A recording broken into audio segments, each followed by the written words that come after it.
ஓம் சனி பகவானே போற்றி போற்றி. ஓம் சனி பகவானே போற்றி போற்றி. என் செல்ல குழந்தையே, இந்த இனிமையான நாளில் உனக்கான நல்ல பலனை சொல்ல இந்த சனி பகவான் வந்திருக்கின்றேன்.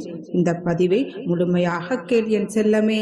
என் செல்ல பிள்ளையே, நீண்ட நேரமாக நீ ஜெயிக்க போகிறாய், உன் வாழ்க்கை தலைகீழாக மாறப்போகிறது என்ற நல்ல செய்தியை சொல்வதற்காகத்தான் உன் வீட்டு வாசலில் காத்திருக்கின்றேன் என் செல்லமே. இந்த ஈசன் மீது அன்பு கொண்டு பக்தி கொண்டு பாசம் கொண்டு வாழ்ந்து வரும் நீ உன் மனதிற்குள் என்னை அமர வைப்பாயா?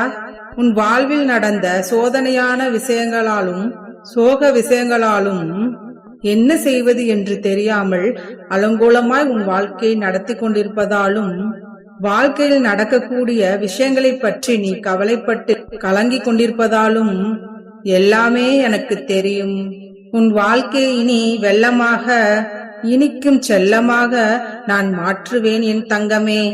என்னுடைய வாழ்க்கை எப்பொழுது இனிமையாக மாறும்?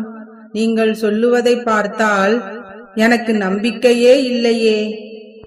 நித்தமும் நல்லது நடக்கும் என்று காத்திருக்கின்றேனே தவிர நீங்கள் எனக்கு நல்லது செய்வீர்கள் என்று நினைத்து உங்களையே வணங்குகின்றேனே தவிர ஒரு விஷயம் கூட என் வாழ்க்கையில் நல்லதாக நடக்கவில்லையே அப்பா.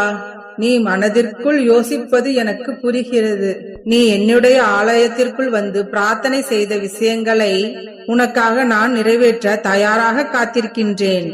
ஆனால் உனக்குத்தான் என் ஆலயத்திற்கு வர நேரமில்லை அல்லவா? உன்னுடைய பிரார்த்தனைகளில் முக்கியமான ஒன்றை இப்பொழுது நிறைவேற்றி தரப்போகின்றேன். உன்னையும் உன் வாழ்க்கையையும் சிறப்பாக மாற்ற வேண்டியது என்னுடைய கடமைதானே. என்னுடைய ஆசீர்வாதமும் அருளும் சேர்ந்து இப்பொழுது உன்னை மகிழ்ச்சியாக மாற்றப் போகின்றது. நீ தேவையில்லாமல் கவலை கொள்ளாதே. இனி உனக்கு எல்லாமே நல்லதாகவே நடக்கும்படி உன் அப்பா நான் பார்த்துக் கொள்கின்றேன் என் குழந்தையே. உன் மனதில் இருக்கக்கூடிய எதிர்மறையான யோசனைகளையும் எதிர்மறையான சிந்தனைகளையும் நம்பிக்கை இல்லாத எதிர்மறையான வார்த்தைகளையும் கூட அகற்றி இனி எல்லாமே உனக்கு நல்லதாக நடக்கும் என நம்பிக்கை கொண்ட நேர்மறையான வார்த்தைகளை உனக்குள் நான் ஊட்டப் போகின்றேன். ஆம், இனிமேல் நீ கவலை கொள்ளாதே. நீ நினைத்ததுதான் உன் வாழ்வில் நடக்கும். நீ செய்ய வேண்டிய முயற்சிகளை மட்டும் தொடர்ந்து செய்து வா என் குழந்தையே.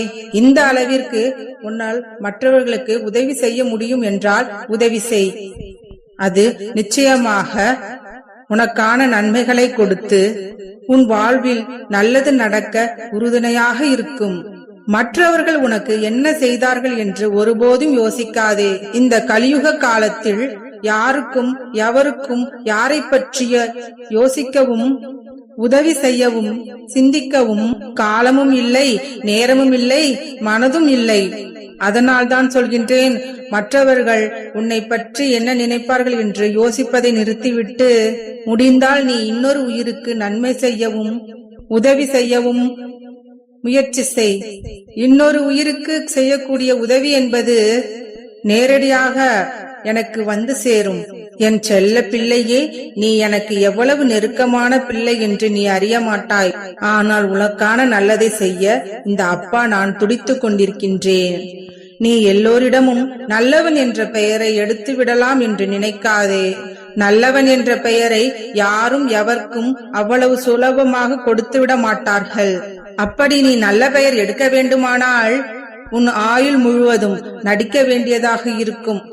ஏனென்றால் நடிப்பவர்களுக்கும் வேடம் போடும் கபடதாரிகளுக்கும் தான் இங்கு நல்லவன் என்ற பெயர் இருக்கின்றது. யார் உன்னை எப்படி நடத்தினாலும் சரி, என்ன விதத்தில் பேசினாலும் சரி, எதை பற்றியும் கவலை கொள்ளாமல் நீ நீயாகவே இருக்க பார். எவ்வளவு நெருக்கமான உறவாக இருந்தாலும் சரி, உன்னை யாராவது அலட்சியப்படுத்துகிறார்கள் என்றால் அவர்களிடமிருந்து சற்றும் யோசிக்காமல் விலகிவிடு என் செல்லமே. அதில் எந்த தவறும் இல்லை.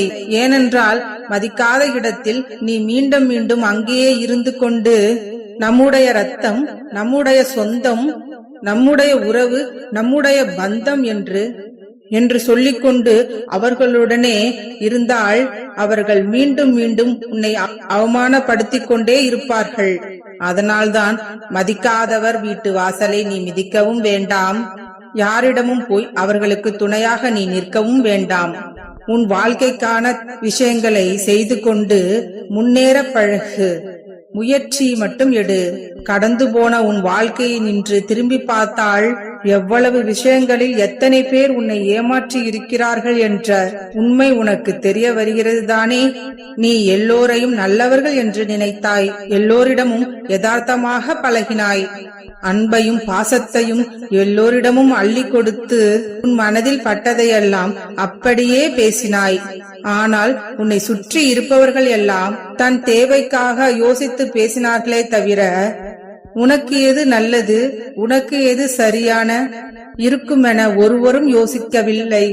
அவர்கள் சந்தோஷத்தையும் அவர்கள் தேவைகளையும் அவர்கள் பிரச்சனைகளையும் நிறைவேற்றிக் கொள்ளத்தானே அவர்கள் பார்த்தார்கள். அதனால் தான் சொல்கின்றேன், மற்றவர்கள் அவர்கள் வாழ்க்கையை பற்றி எந்த அளவிற்கு யோசிக்கிறார்களோ அதேபோல் நீயும் உன் வாழ்க்கைக்கான விஷயங்களை சிந்தனை செய். உன் குடும்பத்திற்கு என்ன செய்ய வேண்டுமோ அதை சரியாய் முறையாய் செய்து வா என் செல்லமே. அதனை நான் சுயநலம் என்று சொல்ல மாட்டேன். ஏனென்றால் சுயநலம் என்பது இந்த விஷயத்தில் தவறே கிடையாது. மற்றவர்களுக்கு கெடுதல் நினைத்து அவர்கள் குடும்பத்தையே அழிக்க நினைக்கும் மனிதர்களுக்கு மத்தியில் தன் குடும்பம் நன்றாக இருக்க வேண்டும் சுயநலத்தோடு இருப்பதென்பது எந்த விதத்திலும் தவறு இல்லை என்பதல்லவா. யார் உன்னை என்ன சொன்னாலும் அவர்களின் வார்த்தைக்கு நீ பதிலளிக்க வேண்டும் என்று நினைக்காதே. அடுத்தவர்கள் உன்னை பற்றி 1000 சொல்லுவார்கள். மற்றவர்களின் கற்பனைகளுக்கு பதில் சொல்லும் அவசியம் உனக்கில்லை. உன்னை பற்றி உனக்கு தெரிந்தால் போதும் தானே. மற்றவர்கள் யார் என்ன சொன்னால் என்ன? உன்னுடைய வாழ்க்கையை நீந்தான் வாழப்போகின்றாய். உன்னுடைய நிலைமை தாழ்ந்து போனால் உன் நண்பர்கள் கூட உன்னை விட்டு விலகி செல்வார்கள், அவர்கள் அல்ல. ஆனால் உன்னுடைய நிலைமை உயர்ந்தால், உன்னுடைய கையில் கொஞ்சம் காசு வந்தால், உன்னுடைய குடும்பத்தின் செல்வாக்கும் அதிகரித்தால், அப்பொழுது உன்னை விட்டு விலகிய நண்பர்களும் உன் எதிரிகளும் கூட உன் கைகோர்த்து வந்து உன்னை ஏமாற்ற நினைப்பார்கள். ஆக ஒரு மனிதருக்கு கிடைக்கக்கூடிய மதிப்பு என்பது அவர்களின் நிலைமையையும் தகுதியையும் வைத்துதான் கிடைக்கின்றது. அப்படி இருக்கும் பொழுது உன் நிலைமையை நீ உயர்த்தி கொள்வதில் எந்த தவறும் இல்லைதானே. ஆனால் நீ செய்யக்கூடிய முயற்சியும் சரி, உயர்வும் சரி, உழைப்பும் சரி, எப்பொழுதும் யாருக்கும் தீங்கு விளைவிக்காத வண்ணம் நேர்மையானதாக நியாயமானதாக இருக்க வேண்டும்.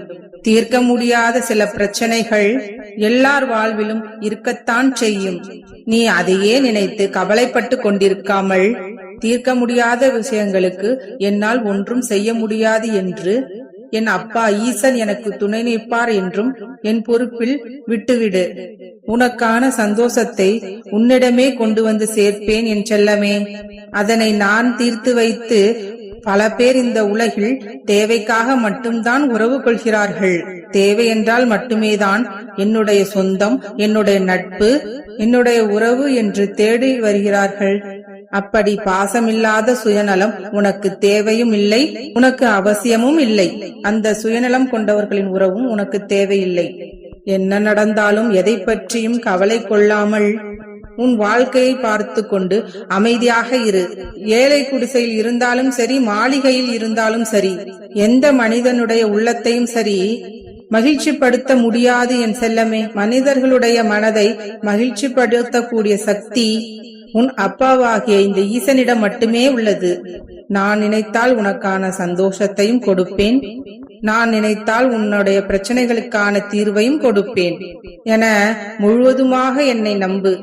இப்பொழுது கூட உன்னை காப்பாற்றி உனக்கான நல்லதை செய்யத்தான் உன்னை தேடி வந்திருக்கின்றேன். எனவே நல்லதை மட்டுமே செய், நல்லது மட்டுமே நினை, நல்லதே நடக்கும். ஓம் நம சிவாய. சிவாய நம. ஓம்.